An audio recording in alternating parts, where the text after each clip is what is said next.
Great idea.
Seriously,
Good morning. I'm excited to be here today. It's been a minute, and some of you I haven't seen your faces forever, or maybe ever. So good to see you all. I was just going to don't stand on my parade. I'm Jen. I'm the general manager of our 4 offices of Collective. I was at the Minneapolis Market Center for several years, and then had the opportunity to step in that role, and so get to work pretty closely with this guy, Jake. This guy. I'll let you introduce yourself. I'm Jake Luehrs. I'm the operating partner for 4 market centers, essentially. So we have something fun cooked up for you today. We hope it's fun. We're not going to jump into it yet, though. Jen has pushed me on this one because it's ties to me. Yeah. Before we get to that, just a couple of announcement things and things I want to key you guys in on. We have the holiday party coming up on December 14th. Do we have any information about anything? Chrissy, do we have any information about anything else? I'm speaking in code right now. For the holiday party? For this office, for the holiday party? Wear your fancy pants. We will keep you posted. We may have more information coming out today. Holiday party is going to be combined between our 4 offices. We're very excited about it. We have a jazz combo that's going to be there playing holiday music. We have a, what is it? He's like a roaming magician. Like he's going to like roam around and do tricks. We've got live food carving stations. So it's going to be really fun. We hope that you guys are all going to be there. And if you haven't signed up yet, you can reach out to the front desk, or there should be a QR code that's gone out somewhere that you can sign up for, because we need a head count for food. Well, just this week we went from 227 to whatever it is. 27 to 310, and the deadline is Friday, so you have to register by Friday. We really do need a head count for food. I'm a realtor. I know what you guys do. Great. Help us out. And RSVP sooner rather than later. Can you please explain cocktail attire to the Busch Light crowd? Yeah. Oh gosh. You guys judge yourself. You guys, I live in Rogers. I also went to the last year's holiday party, and there were people with like gowns on. That's what I'm saying. I need to know. Cocktail Here. tire. There were people Okay, that no, did there that. were here. I'm saying here. Cocktail tire is like a dress. If you want to wear jeans and a sweater or dress it up, dress it down. We put it on there because some people are like, really, I don't know what to wear, and they don't want to show up in jeans with everybody else. But wear what you want to wear. There'll be people in little cocktail dresses are like what you'd wear to a wedding. And then guys like what you'd wear to a wedding. And that some of you will dress that up and some of you will dress that Or down. jeans. And you will all be welcome. Right, some guys wear jeans to weddings. Yeah, it's fine. Is that clear as mud? Chill up. Wear a cocktail dress, Erin. Eric, I have a few Can we all just agree that we think people pay attention a lot more to what we wear than they actually do? Sometimes. Yeah, we're more worried about it than anybody else. Right where you want. Okay, do we have any other announcements? No? Okay. So before we jump into what we're gonna do with this, we thought it'd be great to take an opportunity to reflect for just a minute. So I want you guys, if you have a pen and paper, pull that out. If you don't, you can use your notes app on your phone. We'd like you to take 2 minutes here to write down something that you're proud of that's happened in this last year. What are you proud of? What's a time or experience that stands out more than any other experience in 2023 that you're proud of? And what did you learn about yourself? What did you learn about other people and maybe the community too?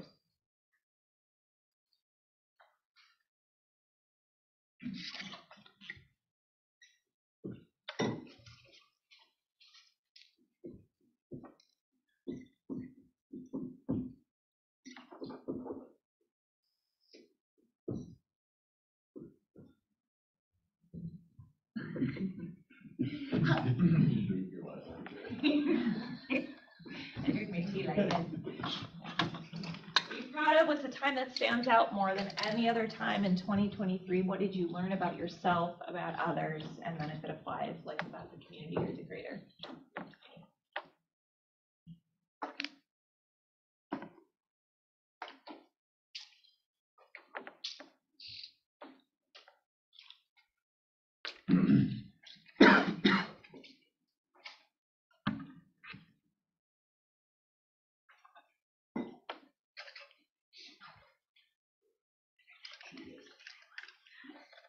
I mean, it is great.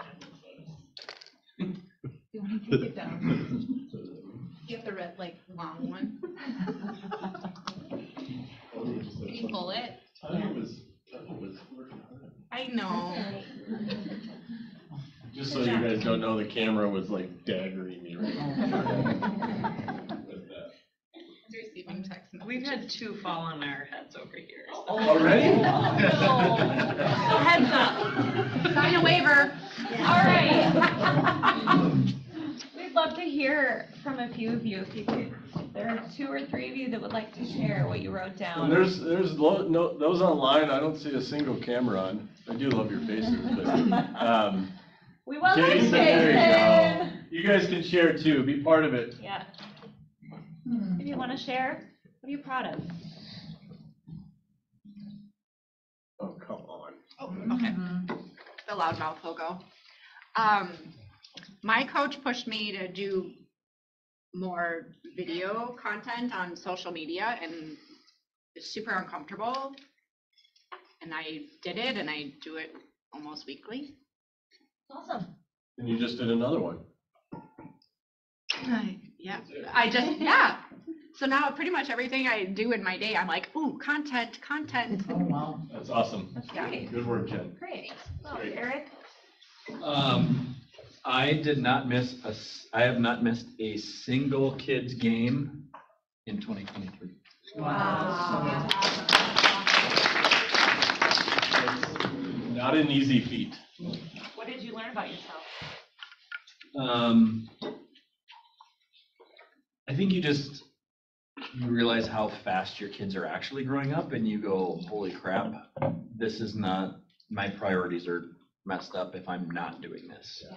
And so when you are ultra clear on those priorities, those conversations with your client become super easy because they're not negotiable. And most of them have very similar values as you anyway. Yep, and they all understand. That's great. That's super great. Love that. Anybody else want to share? I'll share. So I've got a leaf blower that I'm particularly fond of. Where are we going with this? I think it's 1 to 2 minutes. First of all, I don't know where this is going. No. Well, it's kind of crazy actually, because I was just thinking about this morning. I love my leaf blower. I use it for a lot of different things. So where I'm going with this is I had a little bit of downtime a couple weeks ago, and so I posted on the Nextdoor app. If anyone needs any help with leaf cleanup or last minute yard cleanup, I'm available to help out.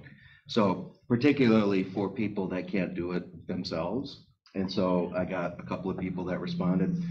One lady actually is going through cancer. And so I was able to help her out, and Molly helped out as well.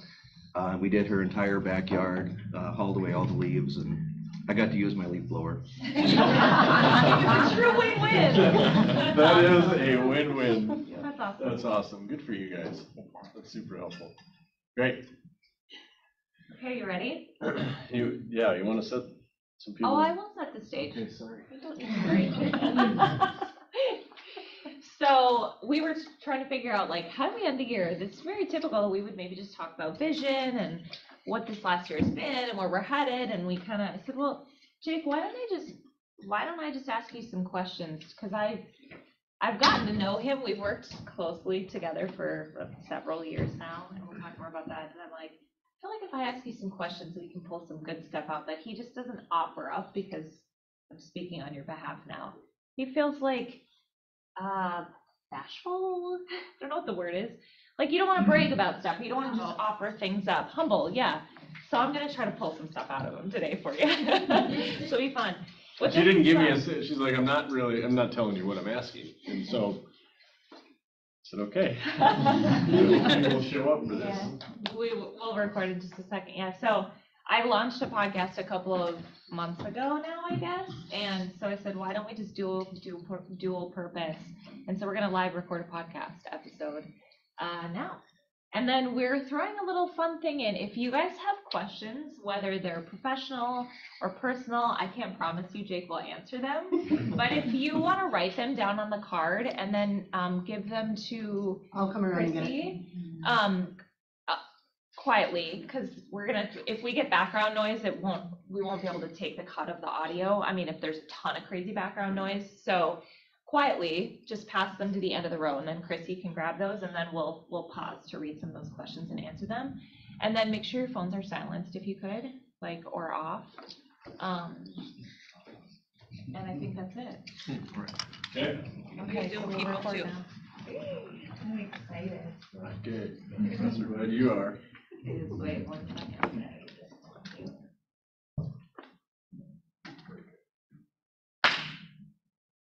All right, Jake, welcome to the whole shebang. My podcast in front of a bunch of people. Yeah, you're not nervous? Okay. So, for the people that are listening to this now that don't know who you are, would you take a minute and just introduce yourself? I'm Jake Luehrs. I am the operating partner of four different market centers just in the Twin Cities, and we have 775 agents.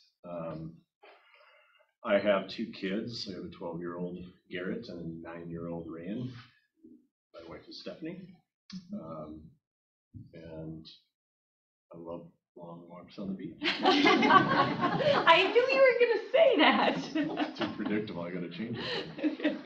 We're going to jump into all things work in a little bit, but I thought it would be fun to start with letting people get to know a little bit more about you personally, because we just don't often go there in front of meetings like this. So, so you're married to Stephanie. Steph is what you call her. Yeah, how many years?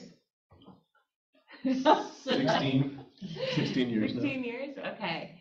What is one of the best things about her, is one of the things that she's taught you or that you've seen from her that you really respect or love about her? Her level of patience has been one of the best things for me.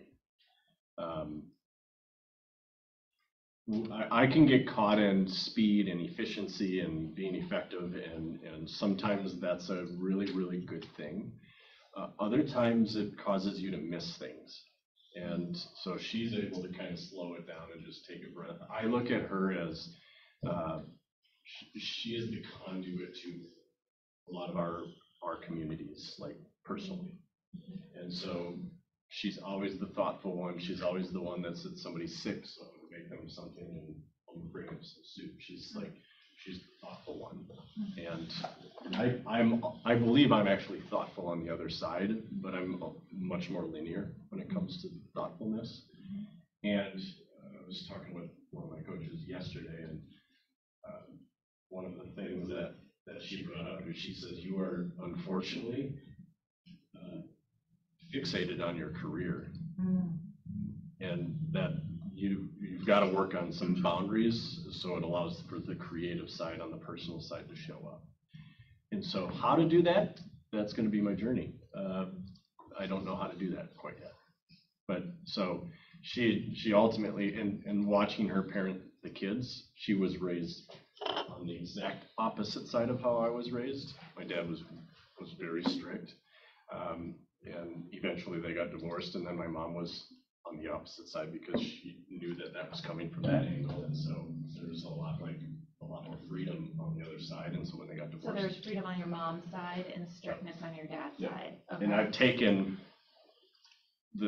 I think I've actually coupled them well together, where I've taken the strict side, but I show them a lot of love and compassion and encouragement in the way that I do have. I consider myself to have high standards for. I don't care what they do. I don't care their titles. I don't care how much money they make, but I want them to be kind and happy people. What's that? How do you define strict? How do you define strict? That's a really good question. How do I define strict? Like, what are you strict about? Manners, saying thank you and being kind to people and not just thinking about yourself. That is something that I struggle a lot with. When everything becomes internally focused, I think we actually steal joy from ourselves, because when we focus on other people, that's actually where the experience show up. I was just listening to an Oprah podcast, out of all things, and the man that she was talking to is a Harvard grad, and he was talking about how, and I feel like we've probably talked about this before, talked about this in our community, that we think that by seeking things that make us happy, we'll be happier, but the studies show over and over again that when you do random acts of kindness, or you use a leaf blower to help somebody with their yard work, that generates much more happiness internally, like the data shows that, yeah. Totally agree Okay. with that. So you're strict on those things. Okay, so with Steph, I want to go back to Steph. You said patience, and then when you went to talk about her, what I gathered you're talking about is almost like a presence. Like you said that you talked about, like, she's the glue and pulls things together and she slows down. Is it actually that she's patient when things are like crazy, or is she just like really present with everything? Oh, okay. I can get irritable. No, with way. The kids. You're making me the devil. I'm kidding.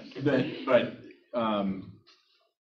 what I'm learning, what I continue to learn about myself is that the more noise I hear, the more irritable, like I can't focus. Yeah. And so that's where, like, with kids running around, you just got to go into it saying this is just going to be loud and I'm going to get interrupted. So don't try to focus on anything in particular.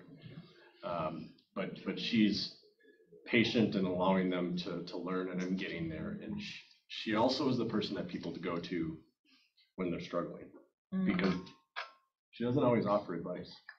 She'll just listen, which is the exact opposite of me. If you come to me and you have a challenge, I tend to jump in and say, let's fix it, which is not healthy for relationships. And that's one thing marriage has taught me. There's no question in my mind that it's bled over into leadership, is when somebody brings something to me, I actually need to ask the question, what do you want out of this conversation? Do you want me to listen? Do you just need somebody to vent to? Do you want me to offer suggestions, or do you just want me to ask questions? Because all of those, for up there too. Okay.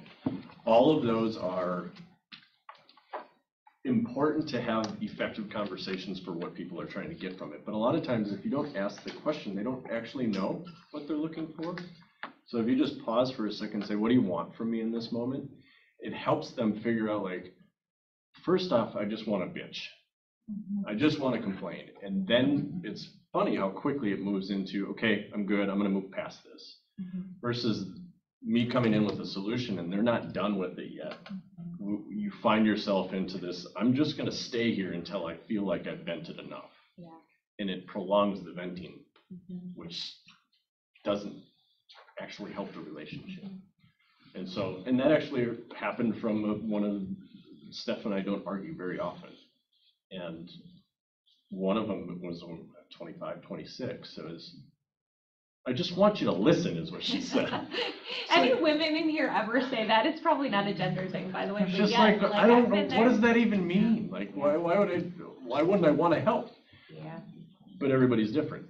And so I think if I can give advice on any conversation, whether it's personal or professional, I think understanding what both sides need from that conversation starts with a question.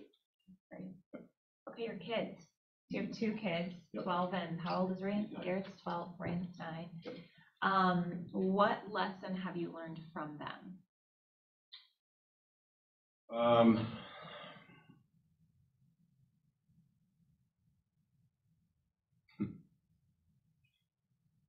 You'll see a theme, patience.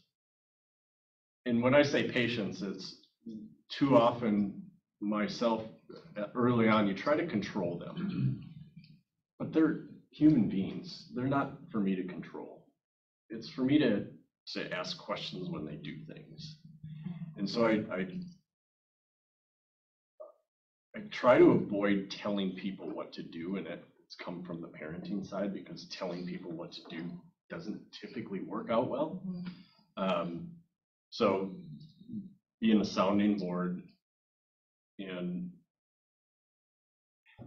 helping us connect the dots between how we show up, the decisions we make, and the outcomes we're getting has helped me slow down and really answer questions myself the same way versus just running really hard at a wall and keep running into the wall until the wall falls down. Yeah. We've talked about this before. I think Simon Sinek says this too. And I have like conflicting feelings about it, but this idea that a lot of our parenting, the things that we learn in our relationships definitely do parallel to the working world, whether it's with clients or colleagues or team members, that every principle you've just laid out about asking what you need from the conversation or learning patience or being present, it all applies everywhere. It's just relationships across the board. Right. It's all human relationships. Right. I think where we get messed up is we think on the business side, people have agendas. I don't care if people actually have an agenda. It's going to get exposed by me just asking more questions. But sometimes when we think the other side has a different agenda, we tend to kind of get a little bit, then we kind of tighten up. And so we both put walls up.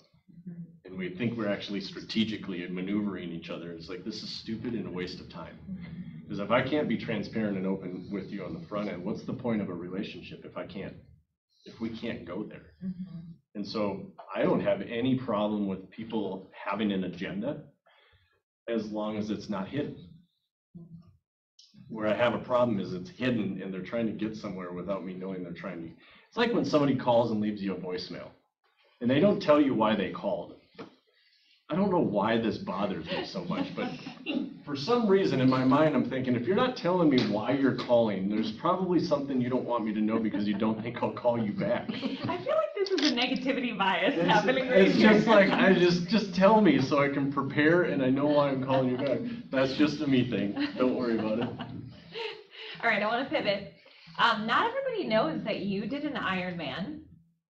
An Ironman, yes. 70.3 because there's. I don't know the difference. So will you describe what an Ironman is and what a 70.3 is? Well, I think there's like 100, I don't even know what the full one is, but it's 70.3 is the mileage between all 3 of the activities. So swimming, biking, and running. So miles is, so it was like a 1.2 mile swim, a 56 mile bike ride, and then a 13, like a half marathon, 13.1 mile. Okay. Why did you decide to do something like that? Once I stepped out of the team leader role and took on the GM role, I needed something to focus on.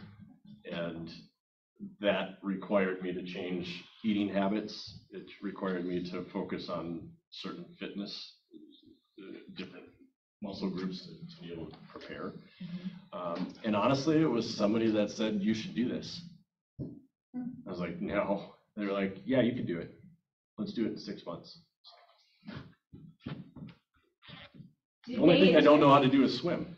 So you had to learn how to swim. So I hired a coach to swim. Wow.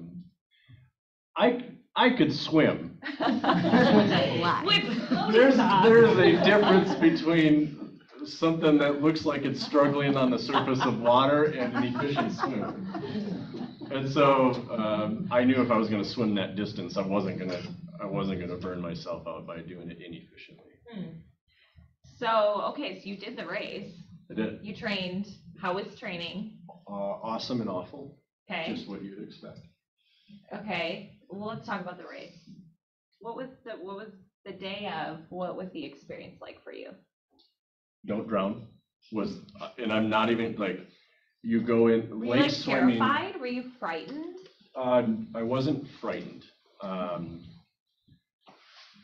I tend to believe, this has always been my thing. It's like, go do things that require or that cause you to doubt a little bit. Like, can I actually do it? Why is that valuable? Because it pulls me to stretch. Like if I just set a goal that I knew I could hit, there is no. One of the lessons that comes back from doing that event was there's little value in success without a challenge. Like if something's just super easy, I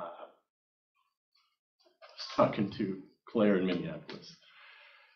I think it was Claire. But needless to say, Garrett's first karate tournament, I'm going all over the place, but he got a trophy for showing up. And Jen's laughing because she probably knows where I'm going. He also won other trophies because of how he performed in his events.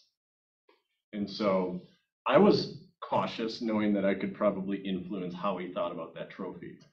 But at the end of the day, I said, which ones matter most to you? And it was the ones that he actually had to beat. It was the competition. He's like, this one's fine, but I got it just for showing up. In the back, I'm like, yes. So I think if there's not something we're overcoming, for me, success isn't necessarily about any given outcome. It's how far did I come? Because there's some people that have been given great things and they might look like their life is up here, but they were given it right here. And there's other people that are here, but they started down here. I consider this way more meaningful than moving that much. That's me. Yeah. Because I know the challenges that people have to take on to elevate themselves from one thing to the next. Yeah. And that I do my best to kind of future pace myself 20 years and look back on the decisions I make and say, in how I'm living my life right now, am I gonna regret how I'm making decisions right now? And if the answer is yes, then I have to face that. And if the answer is no, I believe I'm giving it my full effort, then I can operate, I can just go. We talk a lot about in our organization, and you and I have had many conversations about this too, that whatever the goal is, whether it's the Ironman or the thing, that it's not actually about achieving the goal, it's about who you become along the way. And it's becoming a cliche thing to say, but I think important to note that it is about me. It's not just like, oh, I had to stretch and it was painful and I hit this thing. It's like, oh, I learned this lesson and I evolved, and because I learned this lesson and evolved here, now I'm showing up here as a parent in this way. Now, like, you learn discipline, you learn patience, you learn whatever, and then it impacts every area of your life, yeah? Like, so, about the becoming. Welcome, Team Freedom, Patrick here, with the liver puncher last. I look at it in in every area of life. You could look at it as becoming a new real estate agent. You could look at it as a child in sports. You could look at it in almost any area. And they all kind of teach the same lessons. You don't realize that when you're starting something, you're chasing after something external. And I know there's people in this room because I've had conversations. This carrot at the end, when you hit it and it feels empty, tells you we're focusing on the wrong thing. And so a lot of times that internal feeling of recognizing that doesn't show up until you start achieving those things. That's been my thing. I could read all the books in the world. I could have mentors tell me this, like it's about the journey. It's about becoming the person you want to become. But for me, I have to experience it. Yeah. And so when I look at the trajectory of my career, I've achieved some, this is the uncomfortable part, like I've achieved some things that I never thought I would achieve. And how empty that felt when what I was chasing after is what I thought I wanted. And it was a really painful process to recognize, like, what am I even doing now? Why do I do anything? What's the answer to that?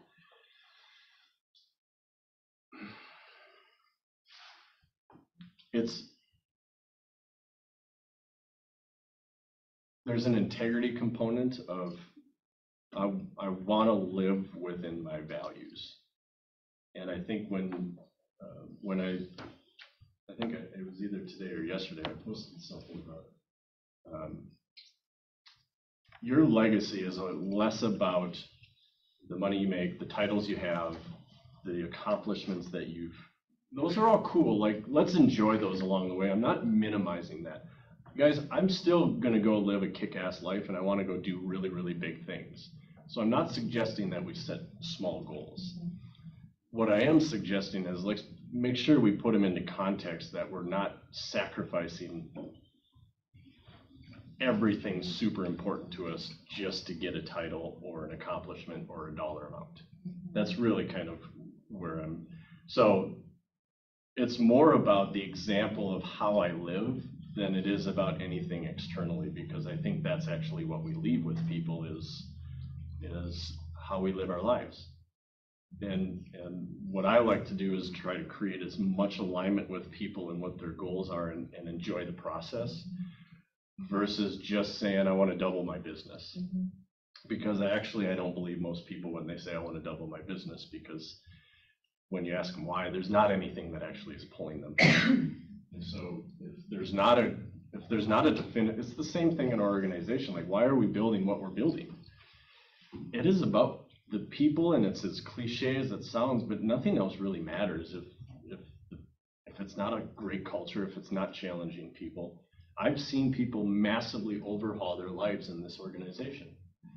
And so now I feel a sense of responsibility, as painful as it is sometimes to run the businesses that we do. That stuff outweighs it, because sounds egotistical, but I want to live the best life so people are willing to come to my funeral. Like, I did something that mattered enough that they said, you know what? Yeah. It's good to know you. Yeah. Yep. I shared this in the first episode that I put out, and many of you that are in this room today have probably heard this, but I am an example of that. I'll come to your funeral, Chase. I'm so glad. I will show up. But yeah, I was about ready to leave the industry. I could not pay my bills. I had no money, and I went into your office and was like, I'm gonna get into corporate. Who do you know that you can set me up with an interview? Like, help. And he was like, what are you thinking? Why are you gonna do that? You can do this. I see people come and go all the time. I believe in you. And I honestly, I recall, I tell the story enough to be like, I wonder if that's how it even went. In my mind, it was probably a 3 to 5 minute conversation. It was short. Yeah.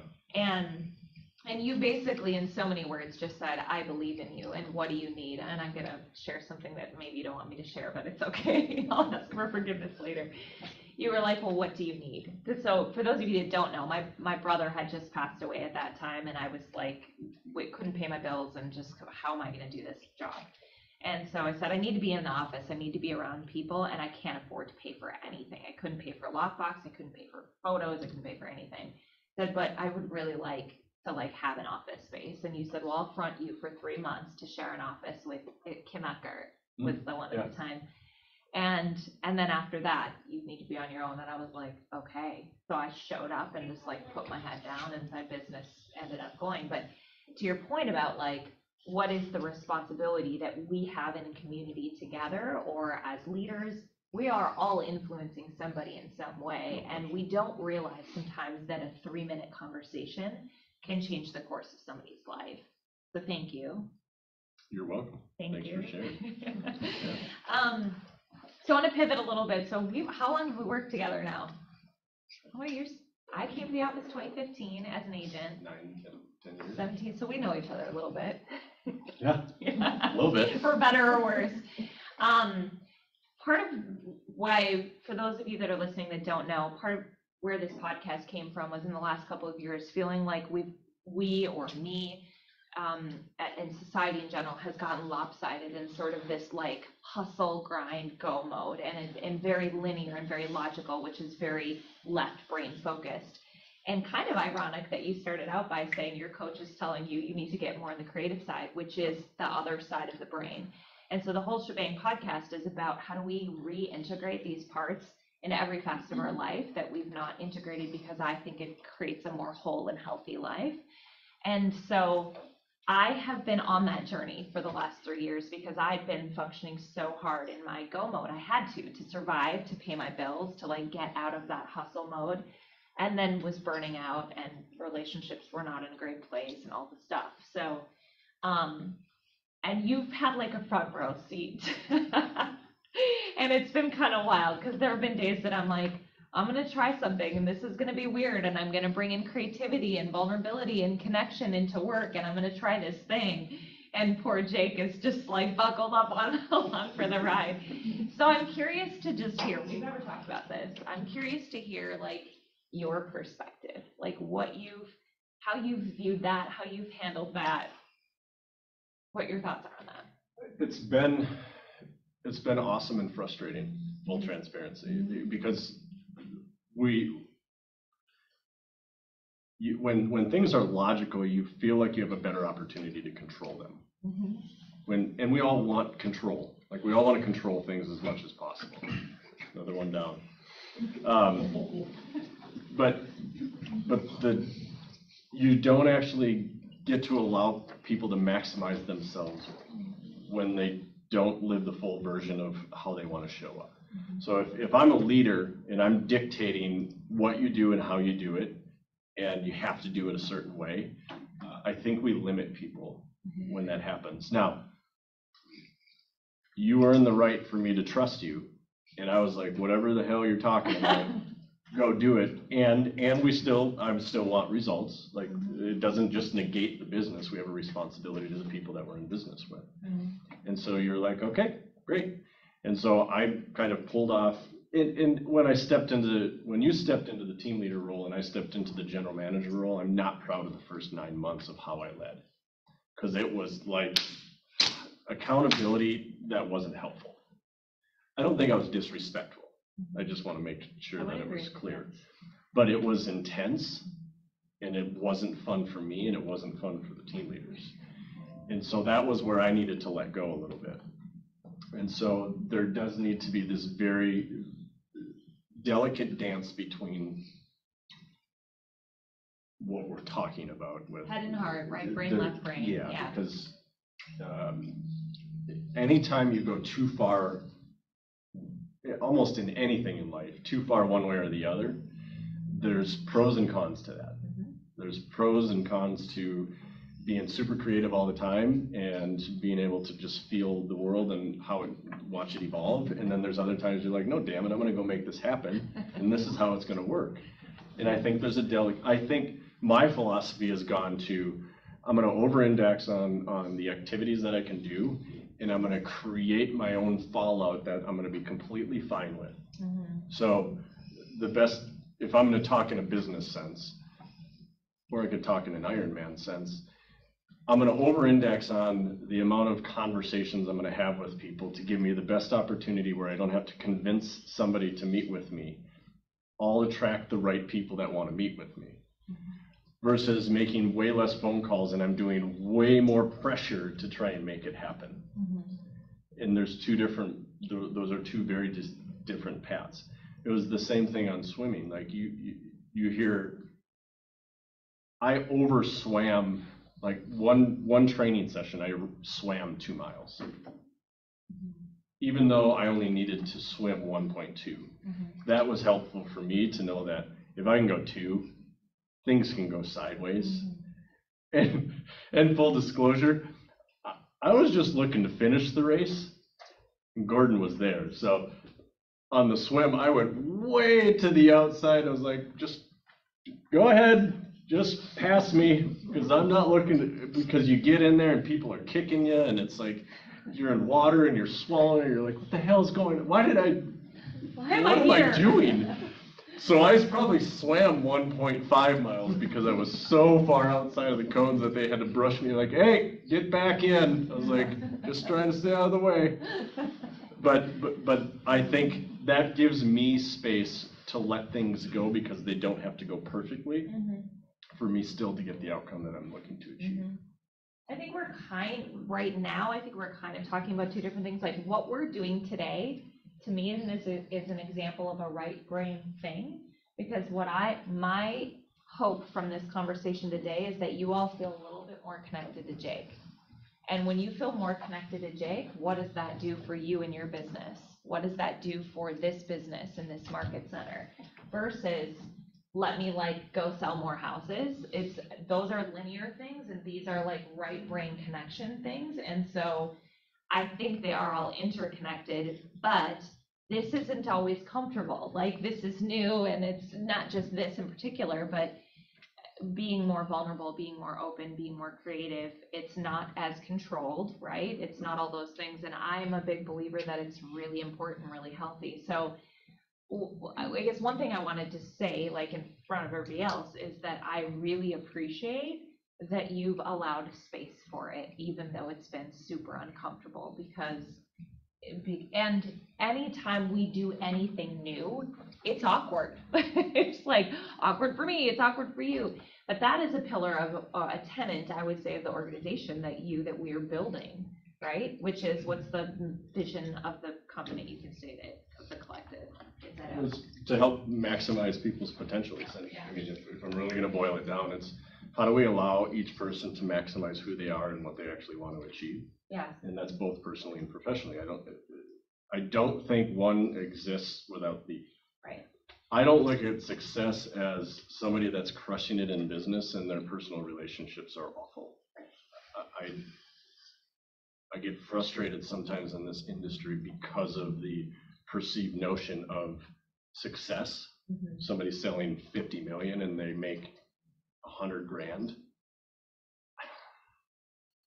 That doesn't sound, for me, that sounds like an awful life. Right, and at what cost? Yeah, right. There is absolutely costs that are happening because you hold all the liability, you hold all the stress, you hold everything. There's people counting on you, and yet you're not actually fulfilling your own cup. And that's a problem. It's not sustainable. And that comes back to this idea, it's not just about what you do or what you achieve, it's who you're becoming and who you're being and how you're living your life. And so if we can create a community where we have space to become people and change, even when it's a little awkward, whatever that looks like. Some of you might be like, I need to really hammer lead gen, and that's really uncomfortable for me.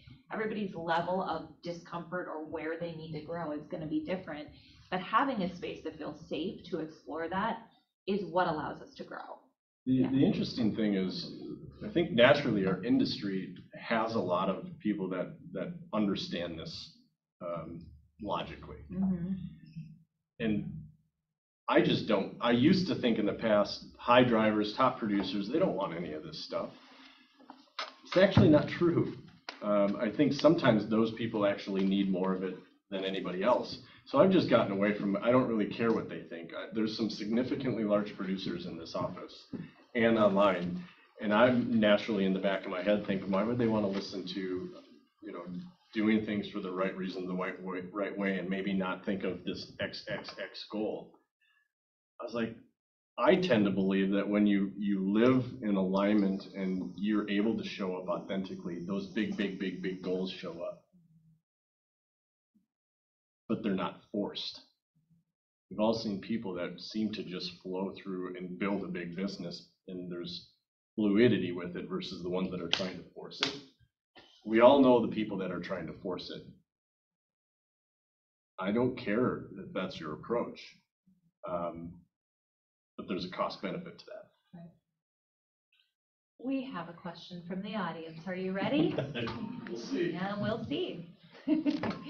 What was your biggest failure this year, and what did you learn from it? If you didn't hear that, he mumbled, "Oh shit," under his breath.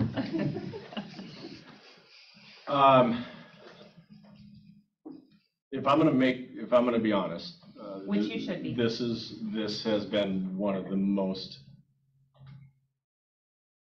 challenging years I've had in a very long time. And I'm not looking for sympathy, that's not where I'm You going. don't need to couch it. It has just been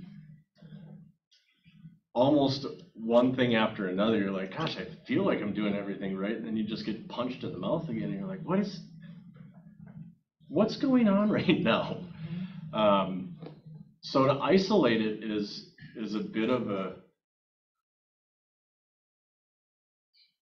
challenge. I'm trying to think. What I'm trying to do is failure, because I don't look at a lot of things as failure. I just don't see them. Like, what might you do differently? Is there a different way to frame that question?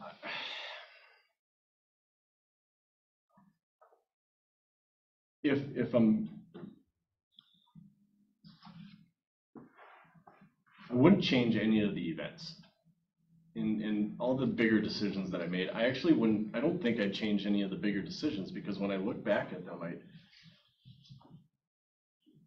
the decisions that we make, there always has to be a component of trust, particularly when you're dealing with human beings, because life changes, situations change, new people get into your world, people leave your world, and so those are just part of the process. So I don't know if any decision I make I would take back. I think what have you learned? I could have handled it with less weight. Tell me more about that. When you feel a sense of responsibility to such a large amount of people that you do care about, I don't know everybody in this room some of you I know very close, others I don't know hardly at all. And this idea of I have to know you to care about you, I actually don't agree with that. I feel a sense of responsibility to deliver on what we're doing in a partnership. And when I say partnership, it means I need you to come to the table with me, because otherwise it's just me telling you what to do, and you're actually not going to do that, but you'll point the finger at me. So I've moved past people blaming me for a lack of whatever's showing up in their world. I used to own that. It used to be like, what else could I have done? It's like, the truth of the matter is the people that I poured into the most of are some of the people that have left. There is a beautiful lesson in that in of itself, because that hurts the most. And at the same time, I had left nothing on the table. We didn't see eye to eye. And they just expected me to do a lot of the things that I wasn't willing to do for everybody. And that's where you don't cross my integrity when it comes to that, because I will not compromise. If you come to me with an ultimatum, I used to try to coddle it to make it work. If you come to me with ultimatum, it's not a great place to start a negotiation. It just doesn't work. And most people don't like that. So handling it with more trust in the long game, which is again what I wrote this morning, you realize in 10 years, 95% of the stuff that we're worried about right now is just not gonna matter. I think sometimes about I will be hopefully 60-something, 70-something one day. And I think I will look back on these years and maybe this year in particular with the most fondness. Because I feel like the people in my world that I know right now, my grandmother's 95, like she looks back on these years like, oh, I was out there, I was solving problems and it was stressful, but it was like, I was in it. I feel like there's something really rewarding in hindsight about these years that are hard when you're in it. So then how do you take that then? Because that's where my mind goes. Yes, I know I'm gonna be fond of this year. So then how do I just enjoy it throughout the year? Well, I don't know, I'm doing it, why aren't you? You're way more evolved human, and I don't have my creative energy figured out, so. Get that feminine energy thing out, Jake. Well, I think it does go to, I just wanna fix it. Yeah. And some of these things I can't fix. Each one of us are individuals and we have to actually take ownership in whatever it is, right? So, between, hiring new team leaders, which I'm super excited to have Carmen here, and we hired Aldi in Minneapolis, like there's new team leaders in place, and there's new Chrissy, like we've got a whole new team here in Otsego essentially.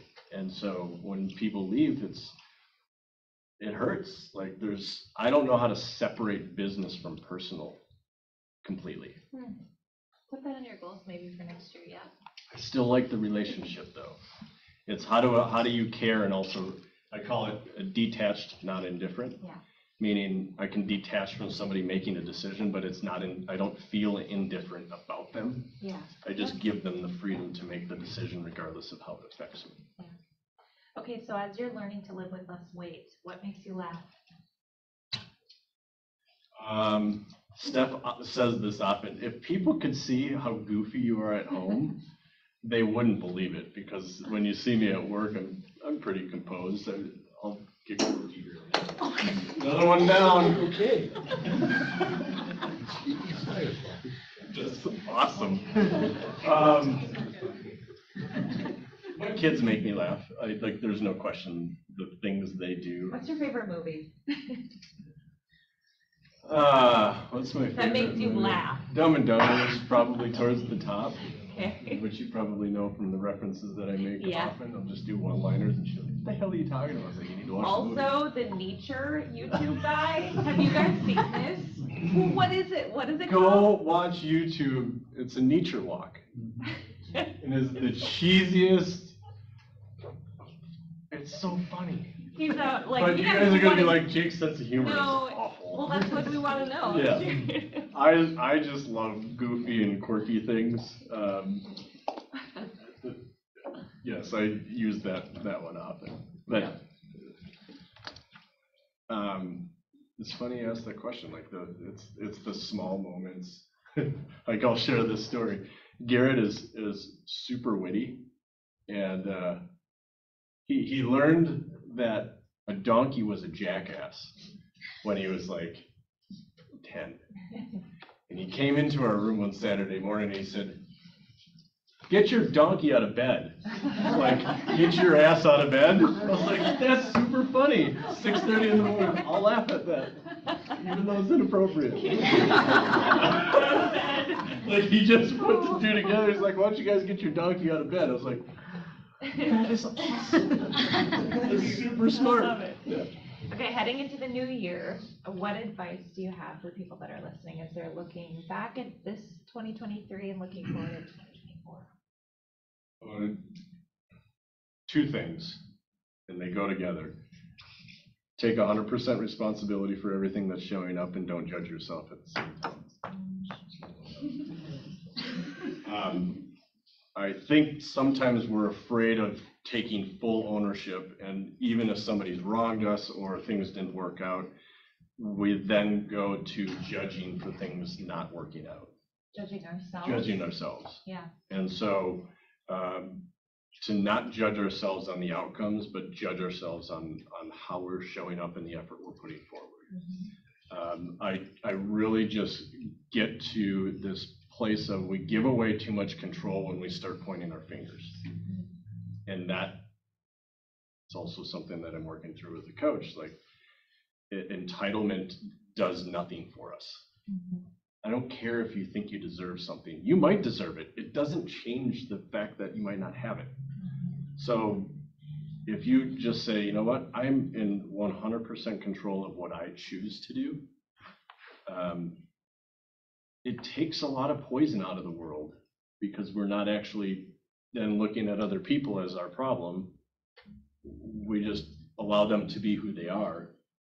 We get so caught up in our preferences of how things should be that we start to hurt relationships because people aren't showing up the way we want them to show up, which is freaking absurd. Yeah. If you really think about it. You should show up the way I want you to show up because that's what I want, versus Gordon, you be you. Let Gordon be Gordon and let me be me.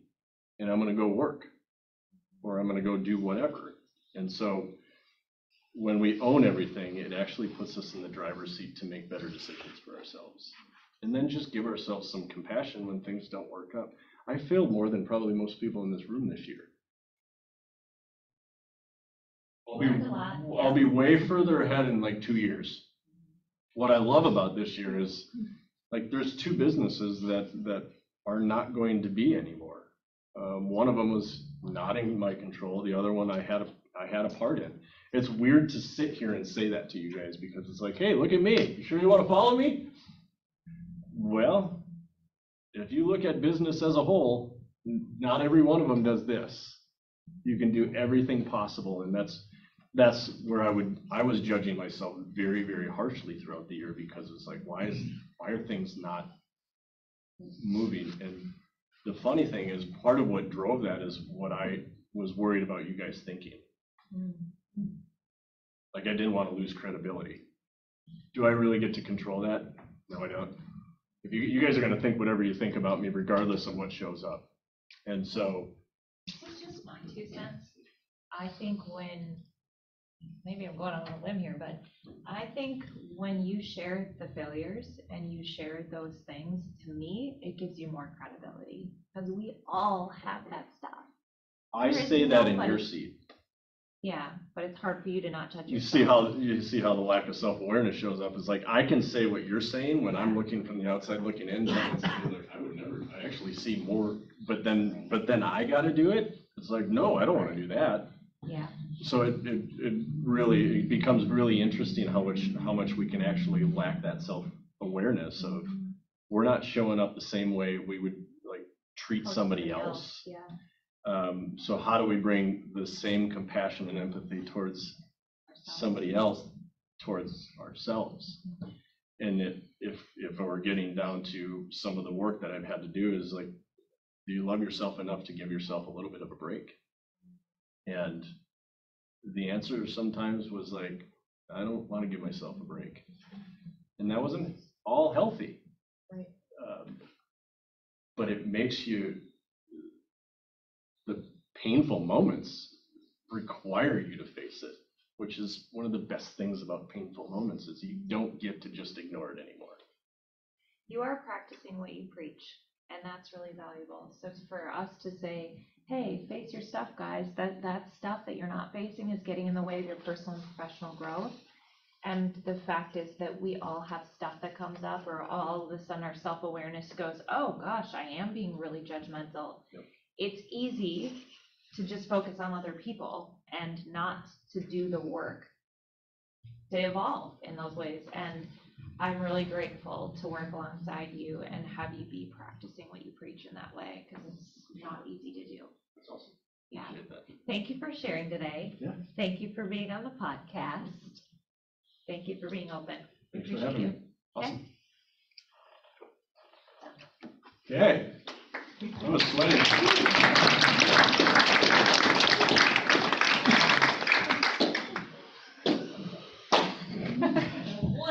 Wow. Any other follow-up questions? We still have 2 minutes. Thoughts? Takeaways? What's that? 2 minutes to hammer me. Yeah, period. What are you most looking forward to in 2024? 2024. Closing the chapter. Honestly, I think there's been more noise this year that we've kind of grown accustomed to a little bit. So it's gonna be, when there's too much uncertainty, I think we've bottomed out. So when there's too much uncertainty, people start to get really, really flustered and they spiral. And I think next year will be a stronger year if I'm just specifically talking about real estate. There's more stability now this year than there was for sure for last year when everybody was like, everything's falling apart and rates are going to 25% and inflation sucks and all this stuff. Is like, okay, all of that's true.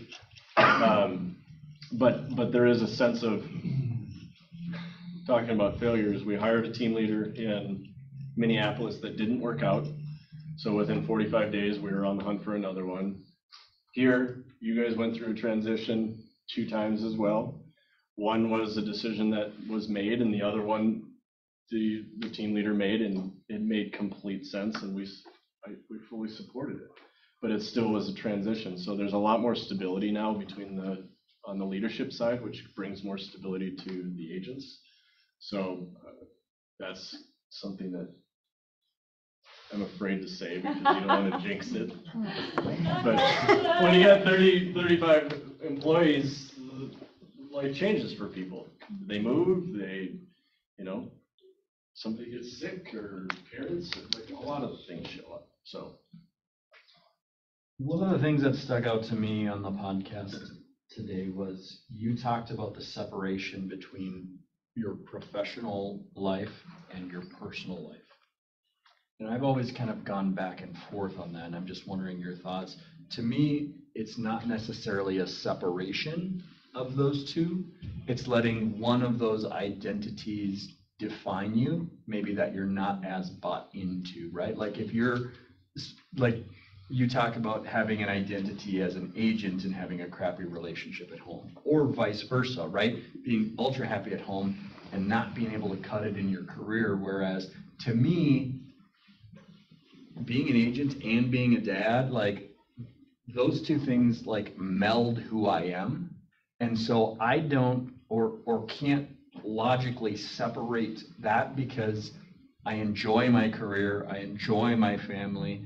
To me, those things are intermingled into who I am. And so I don't know if there's other people like that felt that way or that specific portion hit, but dive back into that. Did you really mean separation, or did you mean, because that's kind of the way that I heard it. I'm referring more to my presence. Meaning, when you're with your kids, be with your kids. When you're on vacation, be on vacation. And Jen has pushed me with this. Like, I got problems that, there's a long list of them. but it is such, I admire, and it's something that I will get to, people that are able to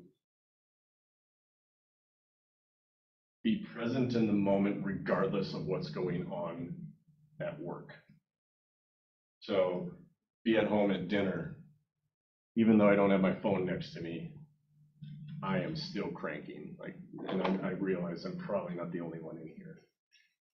And it's not, I don't think it's a bad thing. I think there's a component where it can hurt relationships when the other person knows you're not really here. And so I'm more talking about not separating the two, but being in each place when you're in that place. Does that define it? And Gary said it, I think at Mega Camp, he said, you can have everything in my life be super challenging at Keller Williams and I'm still going to be happy. I was like, how do you be happy and have everything falling apart? Now that's an exaggeration, but he's got it clear in his head. Like, I'm going to go in and it doesn't really matter if there's a lawsuit. When you said the word identity, like I actually think it's a detachment from any one of those things defining us, that I am not my job. I'm also not a mom. Like that any one of the labels don't become our identity or how we define ourselves, but that we see ourselves outside of that. Gary says, and I don't know, he's quoting somebody else when he says it, that we are spiritual beings having a physical experience. And if you believe any form of that, then none of the physical things we're experiencing are the thing. Like, you know what I mean? Well, I don't think, I think you're right to say those things where you're not, but I would add the caveat, just. Yeah. You're not just Yes, that that's fair, person. yeah. You are a mixing bowl of all of those things that you were created to do, Yeah. right? Yeah, there's no question. Jen? I nominate Eric to be your next podcast guest so we can dig deeper on this topic. You don't want what's in here. Great. Cool. Was this good? Interesting? Yeah? I think next time we need to switch roles Oh, boy. and Jake gets to ask you the questions so we can get to know you more. That, see? Now we get to have some fun. Well, and the one thing, I actually expected something around this, because I think we talked about it, but when I was in college, I sold Kirby vacuums. Anybody have a Kirby vacuum? Easiest damn thing you could ever have in your house. But in college, people buying a $1,200 vacuum, I'm thinking, what? What? I couldn't even wrap my head around it. But I had 3 weeks where I was just on a roll. I was crushing selling Kirby's. 3 weeks. And then I went 6 weeks without a paycheck, and I went home to my dad, and I was struggling to pay rent. And I was working 30, 35 hours a week with a full load of credits. And so I went home, and I didn't think I was mailing it in, but we were sitting on the concrete apron from the garage, and it was raining outside. That's what people in Rogers do. They watch the rain, right? You guys know that. And I said, hey, can I have $100?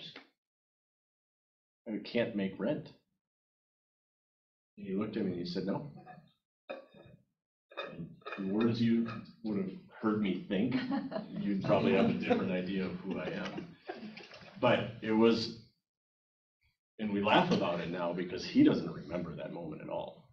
But that was a defining moment where I was like, maybe that's part of the responsibility part. I was like no one's coming to save me. there is, Yeah. I am my only person that is gonna get myself through this at this point.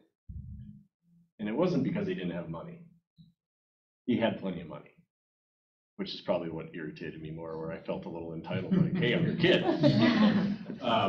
But it was at that moment, which there's pros and cons to this story, because my relationship with money after that was scarcity, because I was so afraid of getting back to that point that it created all these new hoarding habits of, I'm not gonna spend my money on stupid shit. And it was actually a downward spiral. Steph has helped me with like loosening up a little, like just enjoy it a little bit. It's gonna be fine. But we all have those moments of what lessons did I take out of it, and that was count on yourself and still ask for help. Because both can exist. It's not that I'm never gonna not ask for help again. It's just that I'm gonna rely on myself to do as best as I can to get to that point. And I believe that when I do that and I help enough other people, if I were to get into a position where I needed help, I've helped enough people that somehow the universe is gonna bring that back to me, and they're gonna be like, here, take it. And it's happened. Like, there's people that have offered me things that I probably didn't deserve. I'm glad you shared that piece of like also being willing to ask for help again, because it would have been easy for you to take the lesson of like, no one's coming for me, it's all on me. But I think it's so healthy and counter to what our society is, highly independent, that in other cultures they ask for help and they give help, and when they're able to help they give help, and they like, it's more communal, and I think that's really healthy. And we shouldn't show up entitled, but if we've done everything we can and we need help, why not help each other out? Yeah. I think both should exist. They coexist, yeah. They should exist. Yeah. All right. Okay. Just We stopped there it all. today? Thank you. Thanks for being here, gang. Yeah, there are so many donuts back there if you didn't get one. For lunch. All right, watch your head looking out of here.